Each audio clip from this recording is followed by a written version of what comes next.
Halo semuanya, balik lagi di channel ini.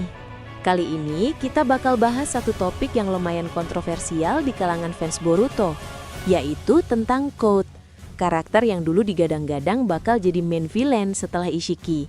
Tapi sekarang malah kelihatan kayak kehilangan arah.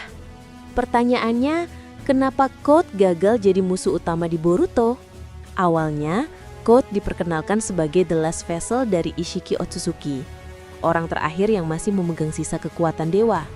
Dia punya karma putih, yang bahkan dikatakan lebih murni daripada karma Boruto dan Kawaki.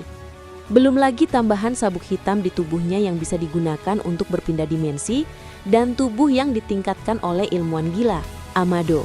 Singkatnya, dia punya semua elemen untuk jadi villain yang epik, kekuatan besar, koneksi ke Otsutsuki, dan dendam pribadi terhadap Kawaki. Tapi begitu arc baru dimulai, semua ekspektasi itu hancur pelan-pelan. Code yang awalnya digambarkan misterius dan menakutkan, malah jadi karakter yang terlalu banyak bicara tapi sedikit aksi.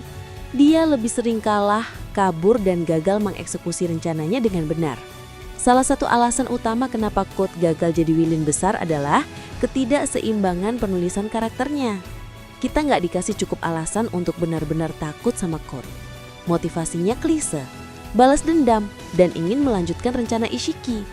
Tapi dia nggak punya kedalaman emosional kayak Pain atau Obito, yang punya trauma dan filosofi kuat di balik aksinya. Code hanya ingin kekuasaan. Dan di dunia Naruto yang penuh karakter kompleks, motivasi sesederhana itu terasa dangkal banget. Lalu, masalah kedua, dia kehilangan momentumnya terlalu cepat. Begitu Eida dan Demon diperkenalkan, spotlight langsung bergeser. Padahal awalnya Code diperlihatkan sebagai pemimpin baru organisasi Kara, tapi malah kehilangan kontrol atas dua bawahannya yang jauh lebih kuat. Lucunya, Eida bahkan gak takut padanya. Malah Demon dengan santai ngebantai Code pakai kekuatannya sendiri. Code resmi kehilangan status ancaman utama. Masalah ketiga adalah Boruto dan Kawaki tumbuh terlalu cepat. Setelah time skip, kekuatan mereka naik drastis. Dan bahkan Sarada mulai membangkitkan Mangekyo Sharingan. Sementara Code masih berusaha mengumpulkan pasukan Clawgrams yang bahkan gak seberapa mengancam. Hasilnya, dia jadi kayak villain sisa yang masih nyari cara buat relevan. Tapi bukan berarti Code sepenuhnya gagal tanpa harapan. Ada teori menarik kalau Oda, maksudnya Kishimoto, sengaja menurunkan Code dulu buat nanti jadi ancaman yang lebih matang. Ingat, Orochimaru dulu juga terlihat gagal, tapi akhirnya jadi bagian penting dalam perkembangan seri. Mungkin Code juga akan mengalami hal yang sama. Dari monster yang sombong menjadi karakter yang benar-benar memahami kekuatan sejati Otsutsuki. Apalagi dengan kemunculan God Tree baru, bisa aja Code bakal menyatu dengan entitas yang jauh lebih berbahaya. Jadi kesimpulannya, Code gagal jadi musuh utama bukan karena dia lemah, tapi karena penulisannya kehilangan arah.